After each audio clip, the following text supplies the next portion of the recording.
historia kubwa huanza na hatua ndogo. Ni kama Waswahili walivyosema, hata mbuyu ulianza kama mchicha.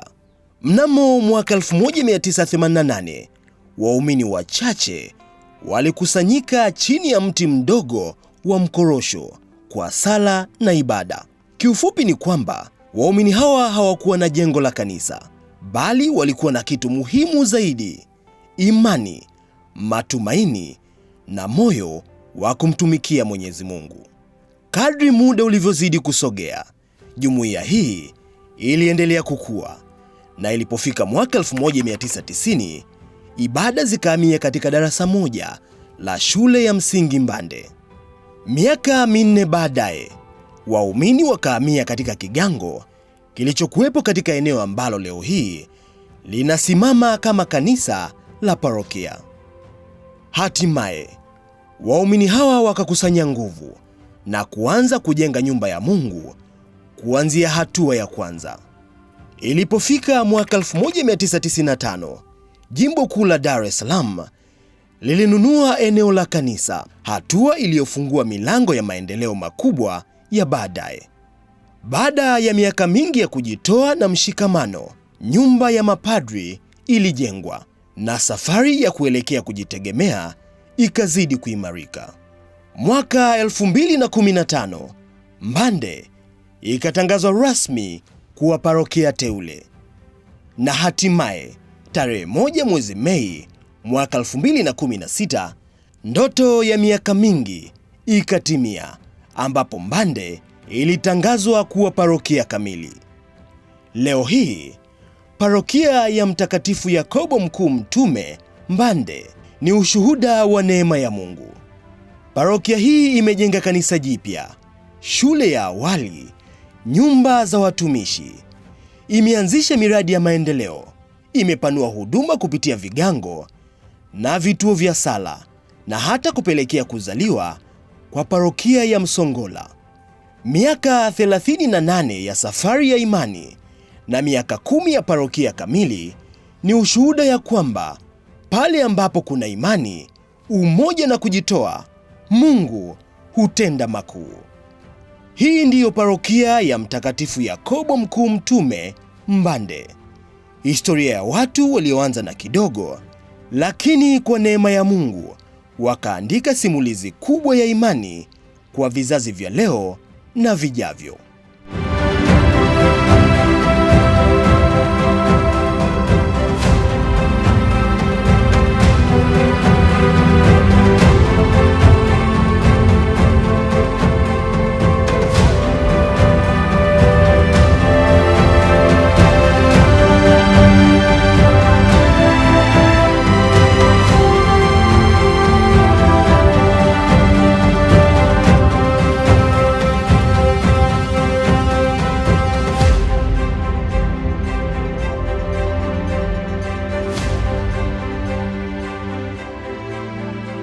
Kwa jina la Baba na la Mwana na la Roho Mtakatifu. Amina. Bwana awe nanyi na awe rohoni mwako. Sifa na utukufu ziende kwa Mungu Baba Mwenyezi. Na nyinyi mnaotutazama popote mlipo, na wasalimu kwa jina la Yesu. Tumsifu Yesu Kristo. Leo tumekusanyika si kwa mkutano wa kawaida, bali kuiangalia kwa pamoja safari ambayo Bwana wetu Yesu Kristo ametuongoza katika parokia yetu Mbande. Ni safari ya miaka 10 ya imani, safari ya miaka 10 ya kazi, safari ya miaka 10 ya changamoto, na safari ya miaka 10 ya mafanikio makubwa yaliyowezekana kwa neema na baraka za Mungu Mwenyezi na ushirikiano wa waumini wote wa parokia ya Mbande. Kauli mbiu yetu inasema, nuru yetu iangaze ili tutakatifuze malimwengu. Hii ndiyo dira inayotuongoza siku hii ya leo. Kuwa mwanga kwa wenzetu, kuwa mwanga kwa ndugu na jamaa zetu, kuanzia nyumbani, jumuiani hadi parokia nzima. Na washukuru viongozi wote wa halmashauri ya Wale ya parokia ya Mbande, wenye viti wa kamati zote, vyama vya kitume na waumini wote wa parokia ya Mbande kwa moyo wenu kwa kujitolea na kujitoa. Ndugu zangu wapendwa, parokia hii ilianzishwa mwaka 2016 Mei Mosi na Kardinali Pengo ambaye aliyekuja kuzindua parokia hii. Paroko wa kwanza ambaye ni Padri Push alishika kiti cha kwanza, anayefuata Padri Ladislausi na anayefuata Padri Pari na anayefuata Padri Pari ni Padri Paul Raj ambaye ni mimi mwenyewe. Ndugu zangu, kanisa letu jipya lilianzishwa mwaka 2019 na sasa mwaka huu ndiyo tumefikia hatua nzuri, tunaweza kuona hali ya kanisa. Sisi tunamshukuru Mungu Mwenyezi kwa neema na baraka za Mungu Mwenyezi. Mungu anaendelea kutujalia, anaendelea kutuongoza, anaendelea kuweka katika hali nzuri katika parokia ya Mbande. Bwana, tunakuomba utuopoe katika maovu yote, utujalie kwa wema amani maishani mwetu, kusudi kwa msaada wa huruma yako tuopolewe daima na dhambi, wala tusifadhaishwe na jambo lolote, tunapotazamia tumaini lenye heri na ujio wa Mwokozi wetu Yesu Kristo, kwa kuwa ufalme ni wako na nguvu na utukufu hata milele. Bwana Yesu Kristo, uliyewaambia mitume wako, amani na wachieni, amani yangu na wapa, usizitazame dhambi zetu ila tu imani ya kanisa lako, upende kulijalia amani na umoja kama yaliyo mapenzi yako, unaishi na kutawala milele na milele. Amina. Amani ya Bwana iwe daima nanyi na iwe rohoni mwako, mpeane amani. Bwana awe nanyi, awabariki Mungu Mwenyezi, Baba na Mwana na Roho Mtakatifu. Katika kuelezea historia ya parokia hii ya Mbande, basi tunaanzia chimbuko la parokia ambayo ilikuwa mwaka 1988, wakati waumini tuliokuwepo wachache tulikuwa tunasali kwa mzee mmoja alikuwa anaitwa Mzee Kipara chini ya mkorosho. Tumesali mpaka mwaka 90, tukahamia katika shule ya Mbande Primary School. Kwenye darasa tulikuwa tunasalia darasani. Tumedumu hapo katika darasa hilo mpaka kufika mwaka 94. Tukajenga jengo ambalo lilikuwa ni kigango. Tulianza na kigango chini ya katekista alikuwa anaitwa Emmanuel Nambala. Na wakati huo mwenyekiti ambao alikuwa wa kigango alikuwa anaitwa Egbert Mitawa. Yeye mwenyekiti, baada ya kumaliza muda wake, alikuja mwenyekiti mwingine aliteuliwa au alichaguliwa, alikuwa anaitwa Leonard Mbawala. Baada ya Leonard Mbawala alikuja mwenyekiti anaitwa Emmanuel Mloka, ambao ndio mimi naye zungumza hapa. Kigango kiliishia mwaka 2015 wakati tulipata kuteuliwa kuwa parokia teule baada ya waumini kujenga nyumba ya padri, na padri wa kwanza alifika alikuwa anaitwa Father Push, na yeye alifika mwaka huo wa 2015. Kwa hiyo alikuta parokia teule, na parokia hii ilipewa uparokia, ilisimikwa kuwa parokia tarehe 1 mwezi wa 5 2016, pia chini ya huyo Father Push, na mwenyekiti wa kwanza wa parokia alikuwa anaitwa Emmanuel Manyanya. Kwa mwanzoni tulipofika hapa, parokia ilikuwa haijaanza, isipokuwa kilikuwa kigango. Tulikuwa chini ya parokia ya Mbagala Zakem, ambako wanahudumia shirika la Wakapuchini. Huduma zao walikuwa wanakuja kuzitoa hapa Mbande kama kigango. Baada ya hapo kulikuwa na msaada wa marehemu Father Menru OSB, ambaye alikuwa anatoa msaada kusoma kanisa kule parokiani Mbande, akiwa chini ya uongozi wa baba paroko wa Mbagala Zakem. Ameendelea hivyo hivyo kutoa huduma mpaka Mungu alipomchukua. Kwa mwaka huu tupo chini ya baba paroko Paulo, lakini kwa huko nyuma wamebadilishana viongozi mbalimbali wakiwa maparoko na wasaidizi mbalimbali. Kwa kifupi ni kwamba hapa Mbande huduma tunazozifanya zaidi ni huduma za utume. Tunafundisha dini mashuleni, sekondari, shule za msingi, kanisani na huduma mbalimbali kwa wagonjwa na watoto katika nyanja tofauti. Katika parokia yetu tumefanikiwa kuwa na ujenzi wa kanisa. Kama tunavyoona wote, kanisa letu lenye ukubwa wa kuweza kubeba waumini 1400 ambao wanaweza wakaketi chini na wengine kwenye meza na kule inaweza ikachukua watu 300. Kwetu sisi tunaita ni mafanikio makubwa. Lakini pia sambamba na ujenzi wa kanisa, yapo maendeleo ambayo tumeyafanya, ikiwa ni pamoja na kupata nyumba ya makatekista. Makatekista wetu sasa hivi hatutumii tena gharama za kanisa kuwapangisha, badala yake wanakaa kwenye nyumba yao ambayo ni mali ya kanisa. Licha ya ujenzi na mafanikio ya nyumba ya makatekista, tumefanikiwa kupata ekari 6 ambapo tumezipata kilomita 3 kutoka hapa zinazopatikana eneo la Mipeko. Kwetu sisi tunaita ni utajiri mkubwa kulingana na rasilimali ardhi inavyoonekana kupanda siku hadi siku. Tunayo mafanikio mengine ambapo tumeweza kusomesha makatekista wetu. Tunaye katekista Zakayo ambaye anafanya utume wake kwenye kigango cha Tambani, lakini pia tunao makatekista 3 bado wako vioni na wenyewe wanaendelea na masomo yao, na hivi punde watahitimu masomo yao, watakuja waanze utume wao hapa. Kwetu kama viongozi tunaona ni sifa kubwa katika parokia yetu, ni maendeleo makubwa, lakini yanasababishwa na sisi waumini wote.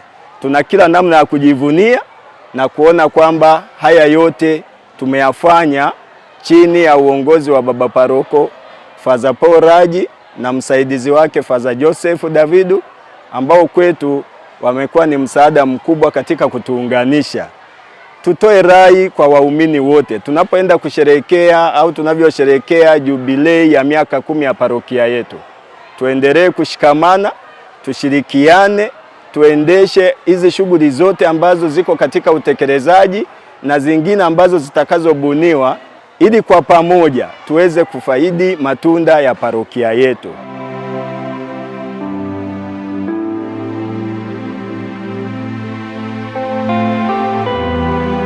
Niko kwa ajili ya kusimamia shughuli zote zinazohusiana na pato na matumizi ya parokia. Katika parokia yetu tunaelekea kuadhimisha kilele cha miaka 10 ya parokia. Kuna mipango mbalimbali tumejiwekea kwa ajili ya maendeleo ya parokia. Kwa mwaka huu 2026, katika mpango wa parokia yetu tumepanga kukusanya mapato ya parokia takriban milioni 800. Katika fedha hizo tunatarajia kutoka kwenye sadaka, zaka, mavuno na vitu vingine kama miradi ya maendeleo tulionayo.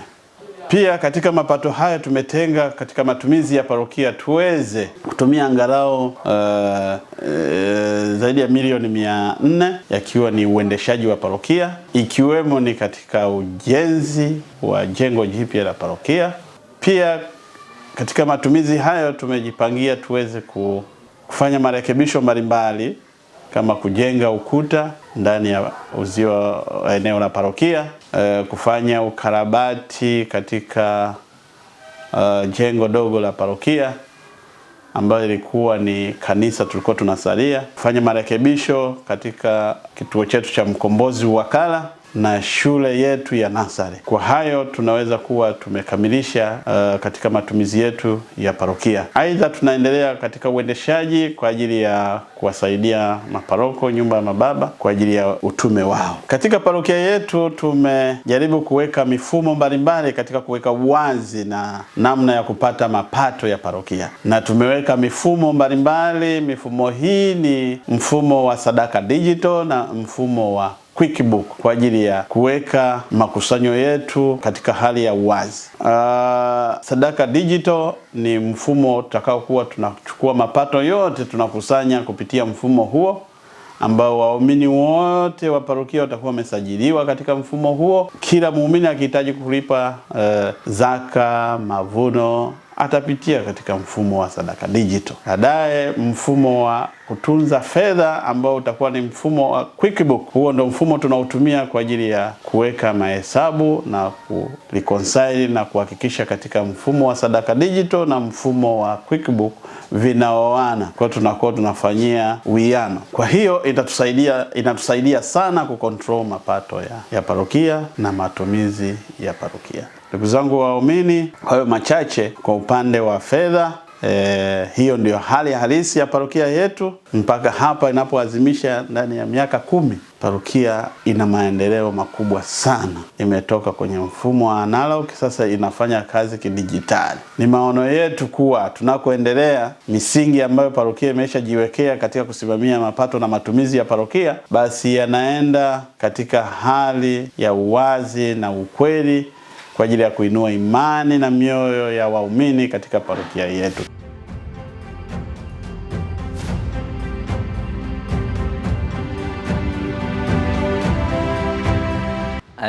Sisi kama parokia tuna vigango, lakini pia tuna vituo vya sala. Tuna kituo cha sala Bamia, tuna kituo cha sala Mipeko, tuna kituo cha sala Mwanadiratu, lakini hali kadhalika tuna vigango viwili Tambani na Mipeko. Vyote kwa pamoja tunashirikiana kwa uzuri, tunafanya kazi nzuri. Lakini kama katibu wenu mkuu ninajivunia sana.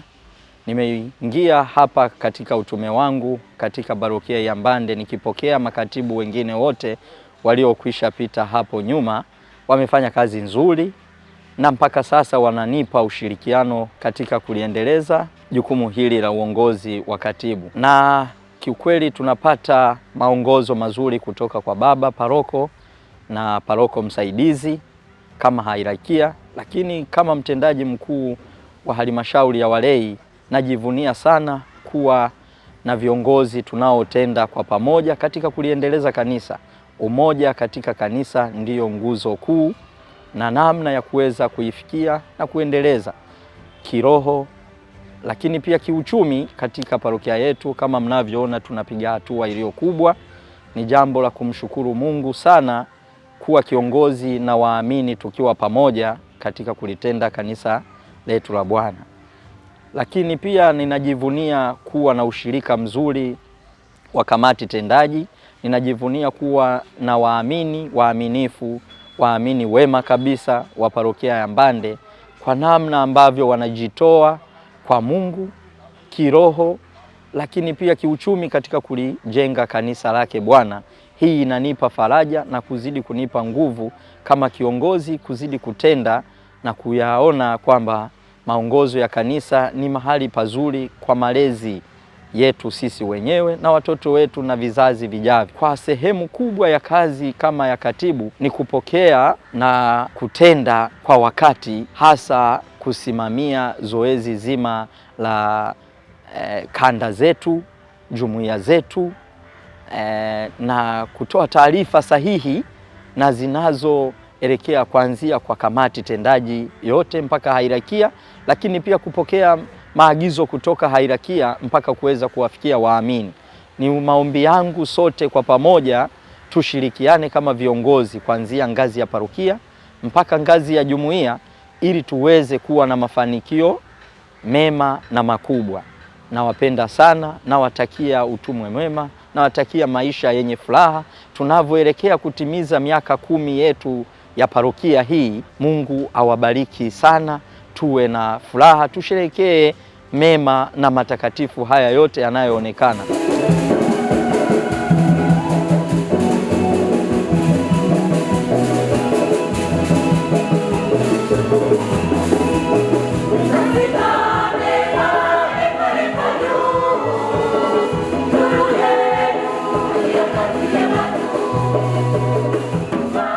Tuna haja kubwa ya kumshukuru Mwenyezi Mungu kwa jubilei ya miaka 10 ya parokia yetu. Hakika ni kitu cha kujivunia, kwani si kitu ambacho kilitegemewa, kwa sababu watu wengi tunazaliwa, tunakuwa, hatujui lini tunaondoka. Kwa hiyo kwa kweli tuna haja ya kumshukuru Mungu, hasa sisi tuliofikia jubilei hii. Wapo waliotamani kufikia jubilei ya miaka 10, lakini basi kwa mapenzi yake Mwenyezi Mungu imeshindikana. Hao basi tuwaombee kwa Mungu ili aweze kuwapokea.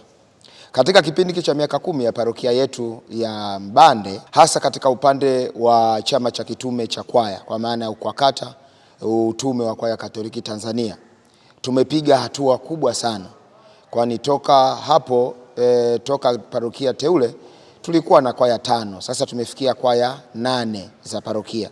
Kwa hiyo huu ni mwendelezo mzuri, na haya ni maendeleo kwa UKWAKATA yetu au chama cha kitume hiki cha uimbaji. Basi kwa kweli na sisi kama UKWAKATA tuna sababu kubwa ya kumshukuru Mungu kwa utume wetu, kwa kuinjilisha kwa njia ya uimbaji. Kwa kweli tunamshukuru sana Mungu. Kwa vyovyote katika maisha ya kawaida pamoja kunakuwa na mafanikio, lakini basi changamoto haikosekani. Na changamoto kubwa ni hasa wanaume kujiunga kwenye kwaya. Hii ni changamoto kubwa sana ambayo kwaya zetu za parokia au kwaya zetu zinapata tabu sana. Kwaya nyingi zinabaki na wakina mama, lakini kina baba ni wachache sana. Kwa hiyo nitumie fursa hii pia katika jubilei hii ya miaka 10 tunaposherekea mafanikio na changamoto za kwaya zetu, ni waombe waumini wa Katoliki hasa kina baba kujiunga kwenye kwaya zetu ili tuweze kupeleka ujumbe wa Mwenyezi Mungu kwa njia ya kuimba. Basi kama mimi ni mwenyekiti wa UKWAKATA parokia hii ya Mbande, kwa kweli pia napeleka shukrani zangu za dhati kwa wanakwaya wote katika parokia yetu kwa kujitoa kwenu kwa kumwimbia Mungu kwa njia ya kuimba. Ingawa tuna changamoto nyingi, lakini basi tuna sababu ya kumshukuru Mungu na kupambana. Changamoto isiwe sababu ya sisi kukata tamaa kwenye utume wetu. Changamoto ni sehemu mojawapo ya kutatua changamoto zetu. Kwa hiyo zinapotokea changamoto tuchukue kama fursa ya kupiga hatua mbele. Nikiongelea kwanza kuhusu imani yetu imepanda sana kutoka mbegu ya haradani kuwa mti mkubwa ambao ndege wanalala juu yake kama inavyosema maandiko. Kadiri siku zinavyokwenda ndivyo imani yetu inazidi kupanda zaidi na zaidi, kwa sababu tukija upande wa sadaka mwanzoni tulikuwa tunapata kiwango kidogo sana cha sadaka, lakini kadiri mambo yanavyobadilika sasa hivi tuko vizuri kwenye utoaji wa sadaka. Pia ukiangalia imani yetu pia inapanda vizuri, kwa sababu hapo mwanzo kidogo siku za nyuma tulikuwa hatuna masifu ya asubuhi, lakini tunamshukuru Mungu. Baba Paroko Paulo Raj pamoja na baba paroko msaidizi Josefu wametuanzishia masifu ya asubuhi. Masifu ya asubuhi tunaanza saa 12 asubuhi mpaka saa 12:30 ndio misa rasmi inaanza. Unakuta zile misa za asubuhi tunawaombea Mwenyezi Mungu aendelee kuwazidishia imani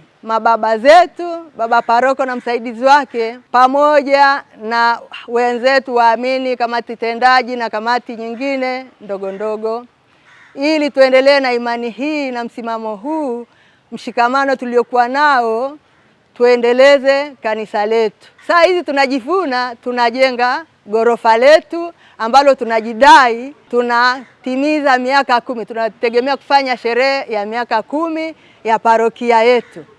Sasa miaka 10 si mchezo ukilinganisha maendeleo tuliyopata kwa muda mfupi huo. Sisi kama vijana kwa kweli tunafurahia mafanikio na kila kitu kinachohusiana na parokia yetu ya Yakobo Mkuu Mbande. Kwa hiyo kwa hii miaka 10 kwa kweli tunafurahi kwa sababu tunapata ushirikiano mkubwa kutoka kwenye vyama vingine pia vya kitume kama UWAKA, WAWATA na vyama vingine na kadhalika.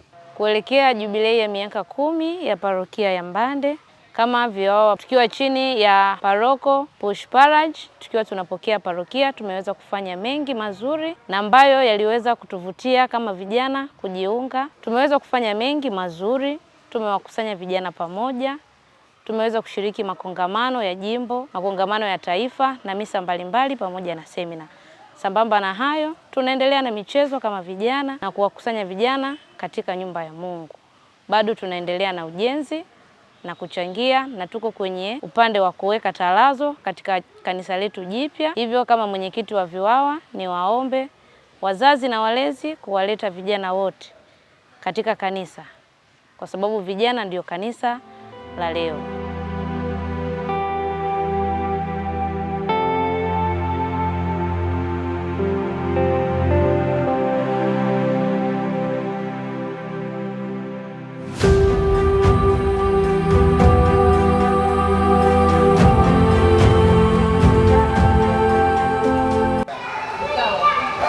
Napenda kuwakaribisha wazazi wote wenye watoto walete hapa Missionary Children's Daycare Center.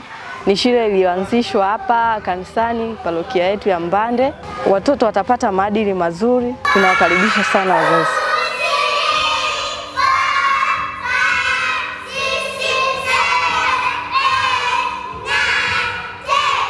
Nimekuwa mwenyekiti wa ujenzi karibu mara 3 katika hili kanisa. Mara ya kwanza kabla hatujawa parokia nilikuwa mwenyekiti wa nyumba ya mapadri. Mara ya pili nikawa tena mwenyekiti kwenye kanisa dogo tunalosali sasa hivi, na sasa hivi ni mwenyekiti wa kanisa kubwa tunalokwenda mwishoni. Bado Mungu ananibariki, nazidi kuendelea kuwa mwenyekiti. Namshukuru Mungu kwa neema hiyo, kwa sababu katika kanisa kubwa kulikuwa na awamu karibu 4. Awamu ya kwanza kulikuwa na mwenyekiti anaitwa Mzee Kapaya. Awamu ya pili kulikuwa na Vitus Mwaya. Awamu ya katikati hapo kulikuwa na mama mmoja kahama parokia, sasa hivi kaenda Msongola. Awamu ya 4 namalizia mimi.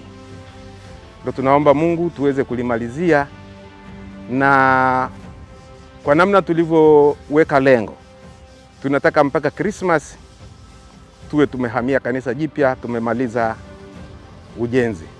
Labda kama itabakia ni mabenchi tu katika kanisa.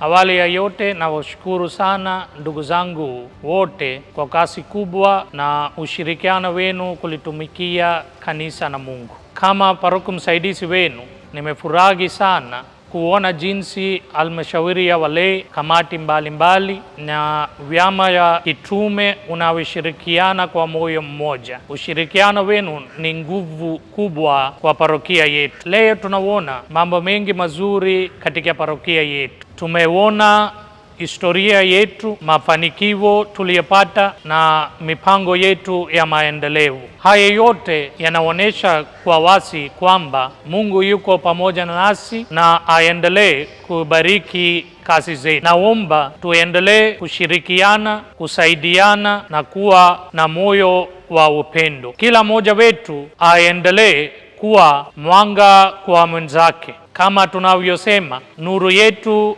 iangaze ili tutakatifuse ulimwengu.